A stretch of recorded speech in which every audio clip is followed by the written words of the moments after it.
그냥 숨어버린다는 겁니다. 나는 하나님의 소리를 피할 수 없는 자가 되었음에도 불구하고 그렇게 해서 숨으려고 합니다. 타조들이 고개를 땅속에 묻으면 보이지 않는다고 생각하는 것처럼 우리도 역시 나무 뒤에 숨어서 하나님도 못 보시겠지 그렇게 생각을 합니다. 그때 3장 9절에 하나님께서 뭐라고 얘기하시냐, 네가 어딨냐 이렇게 물어보십니다. 결국은 우리의 삶에 있어서 하나님의 축복의 날개가 우리에게 주어졌을 때 그 삶의 무게를 이기지 못함으로 인해서 죽여버리거나, 내가 좀 세상에서 잘 나가고 힘이 있으면 죽여버리거나 내 의대대로 살거나, 아니면 이것도 아니고 저것도 아니고 여기 쓸려다니고 힘이 없는 자들은 또 이것 하면 또 나에게 숙제가 되겠구나 하면서 숨어버리고 마는 것입니다. 오늘 마태복음 3장을 보면 이렇게 되어 있습니다. 7절을 우리 한번 보도록 하겠습니다. 요한이 많은 바리새인들과 사두개인들이 세례 베푸는 데로 오는 것을 보고 이르되, 독사의 자식들아, 누가 너희를 가르쳐 임박한 진노를 피하라 하더냐. 그럼 거꾸로 얘기해 보겠습니다. 이 시대 사람들의 가르침은 무엇입니까? 임박한 진노가 있다고 가르친 건 맞습니다. 세례요한도 임박한 진노를 가르쳤지만 이 시대의 선각자가 깨어있는 사람들도 이제 곧 여러분 이렇게 살면 안 됩니다라고 임박한 진노가 온다고 가르쳤습니다. 그런데 이 사람들은 어떻게 가르치나, 임박한 진노는 피하는 것입니다 라고 가르칩니다. 근데 그 피하는 방식이 무엇입니까? 9절에 나와 있습니다. 속으로 아브라함이 우리 조상이라고 생각하지 말라. 내가 너에게 이르노니 하나님의 능히 이 돌들로도 아브라함의 자손이 되게 하시리라. 무슨 말입니까?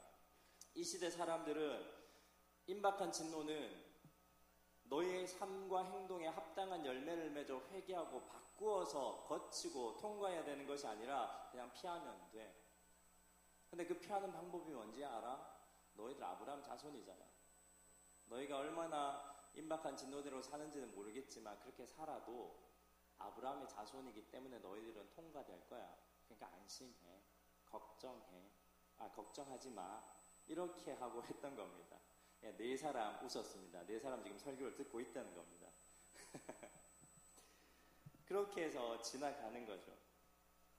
9절이 너무 무서운 말씀입니다. 속으로 아브라함이 우리 조상이라고 생각하지 말라. 이 시대 사람들은 하나님의 그 축복의 날개가 주어졌을 때 여기 또 이렇게 살아야 돼, 이렇게 신앙생활 열심히 해야 돼, 그냥 숨고 말지 그러면서 임박한 진노가 올 것 같고 내가 하나님한테 잘못 사는 것 같은데, 근데 그때 지도자들이 뭐라고 가르치느냐, 야 너희들 아브라함 자손이니까 괜찮아, 그냥 지나갈 거야, 그렇게 얘기를 하는 세대에 살고 있다는 겁니다. 이 하나님 말씀은 내가 너희에게 이르노니 하나님이 능히 이 돌들로도 아브라함의 자손이 되게 하시리라. 이 말씀을 현대로 한번 바꿔보겠습니다. 9절 아브라함의 우리 조상이다라는 말은 우리말로 풀이하면, 현대말로 풀이하면 나는 교회 다닌다, 나는 신앙생활 한다, 나는 성경 공부한다, 나는 전도한다, 이런 말입니다. 하나님의 임박한 진노에 대해서 아니야, 우린 아브라함 자손이잖아, 우리말로 하면 나는 교회 다녀, 예배드려, 청년부 셀모임 해, 그런다는 겁니다. 그런데 이 세례의 말은 이런 말입니다.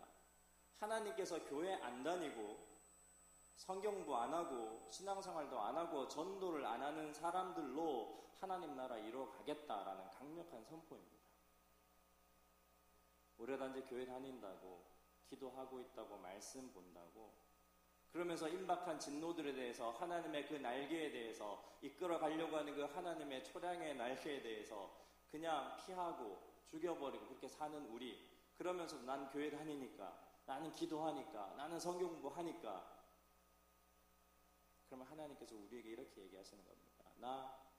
그러면 성경 공부 안 하는 사람들, 세상 사람 데리고 하나님 나라 만들 거야. 그러면 우리에게 필요한 것이 뭡니까? 회개에 합당한 열매입니다. 회개에 합당한 열매. 8절 말씀입니다. 그러므로 회개에 합당한 열매를 맺어라 라고 이렇게 얘기합니다. 그러면서 이 회개에 합당한 열매 8절을 얘기하면서 12절이 예수님이 오면 어떻게 얘기하냐 이렇게 얘기하십니다. 손에 키를 들고, 키는 다 알죠? 키 잘 모르시면 그 만화 같은 데 보면, 동화 같은 데 보면 아이가 아침에 일어났는데 쉬를 했다. 그럼 머리에 뒤집어 쓴 애기 키만한 이렇게 쭉, 애기 키만한 키 알죠? 그걸 쓰고 이렇게 동네 다니면서 소금 얻어 오잖아요. 그 키입니다. 손에 키를 들고 자기의 타작마당을 정하게 하사. 이 정하게 한다라는 말이요, 정리한다라는 겁니다. 정리를 해서 알곡은 모아 국간에 들이고 쭉종에는 꺼지지 않는 불에 던진다. 결국은 여러분들이 해야 될 일은 알곡이 되는 겁니다. 알곡이 되어야지 안 버려진다라는 겁니다. 그러면 알곡이 되는 게 뭐냐? 8절에 얘기한 회개에 합당한 열매를 맺는 겁니다. 결국 관건은 내 마음을 어떻게 알곡으로 바꾸느냐입니다. 그러면 여러분의 마음을 어떻게 하면 알곡으로 바꿀 수 있겠습니까? 첫 번째, 숨지 맙시다. 숨는다는 것은 그냥 애써 잊는다는 겁니다.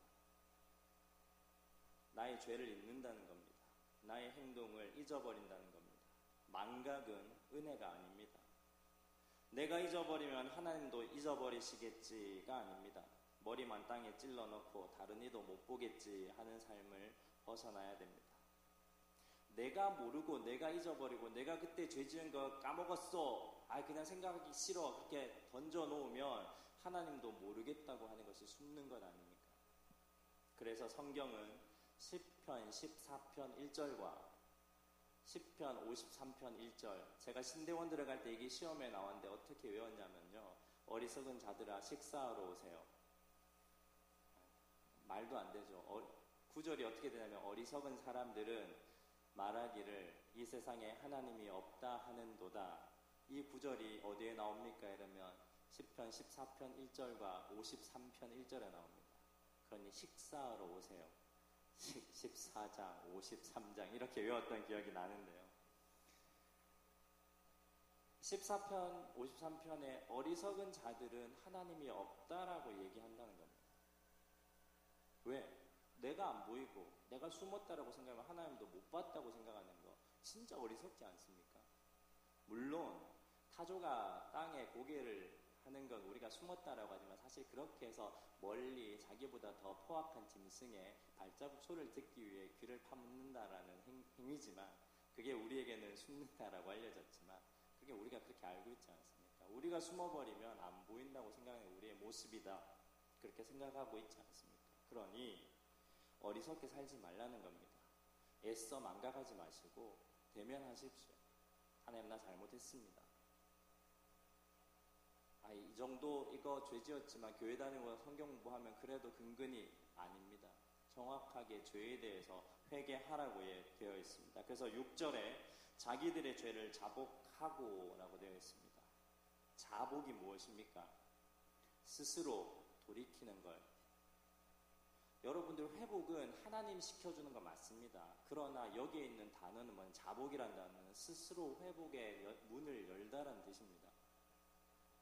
하나님이 물론 우리가 회복의 문을 열지 않으면 하나님께서 열지 못한다, 이건 굉장히 잘못된 얘기입니다. 그러나 우리가 그 회복의 문을 열 수 있도록 하나님께서 계속해서 상황을 만드시고 우리의 마음을 변화시키십니다. 그러니 제발 숨지 마십시오. 자복하십시오. 여러분의 삶에 대해서 돌아보십시오. 두 번째, 하나님께서 내 인생에 방해가 된다라는 생각을 고쳐야 합니다. 저는 담임 목사님 요즘 설교가 참 은혜가 되는데요. 담임 목사님께서 그런 말씀을 많이 하십니다. 하나님을 고약한 심술쟁이로 생각하지 말라고. 저는 그렇게까지 생각 안 했지만 하나님 말씀은 나한테 참 어렵다, 저걸 어떻게 다 지켜, 이런 생각을 많이 가지고 있었는데, 그런 사람들은 하나님과의 관계가 뭐냐면 일해야 되는 사람이 된다는 겁니다.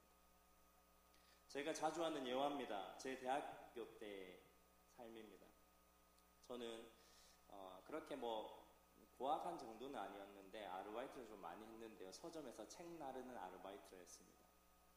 대구 시내, 제가 대구에서 살았는데 대구 시내에 서점에 4개가 있습니다. 큰 서점이. 그러면 그 중앙에 대구 서점이라는 곳이 있습니다. 거기는 4층짜리 건물의 규모입니다. 그래서 거기에서 책을 받아서 4군데 작은 서점으로 책을 이렇게 보내는 것이 제 역할이었습니다. 근데 그 당시는 요즘처럼 택배 이런 게 잘 없었습니다. 그래서 제가 어떻게 하느냐, 그 어른 쌀가마 실린 자전거에 박스를 2개 달아서 거기에 책을 넣고 이 4군데 이렇게 시내를 돌면 제 하루 일과가 마치는 거였습니다. 근데 보통 이렇게 나르는 책들이 한 600권 정도 됩니다. 근데 그게 얼마나 무거운지요. 그런데 중요한 건 세 군데 서점은 3층, 3층, 4층인데 엘리베이터가 있습니다. 얼마나 감사한지요. 그런데 마지막 서점, 4번째는 기독 서점인데요.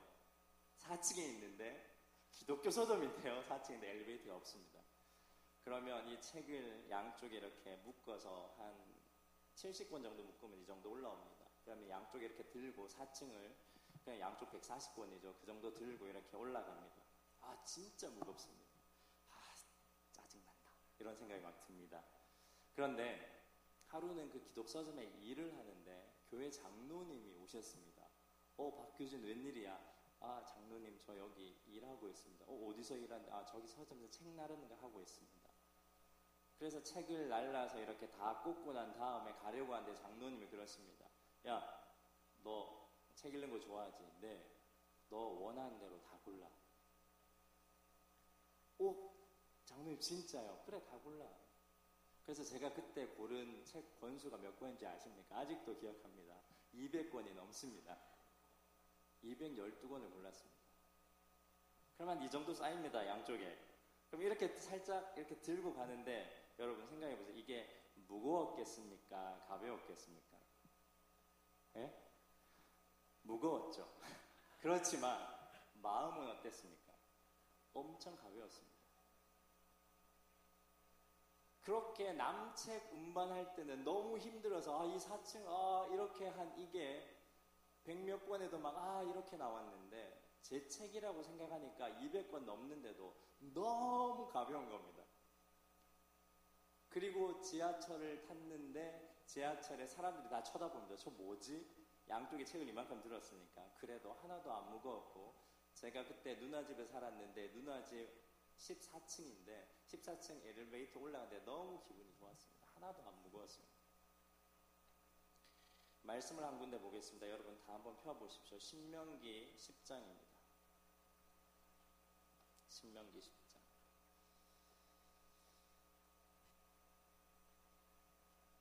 신명기 10장 12절과 13절을 제가 한번 읽어드리겠습니다.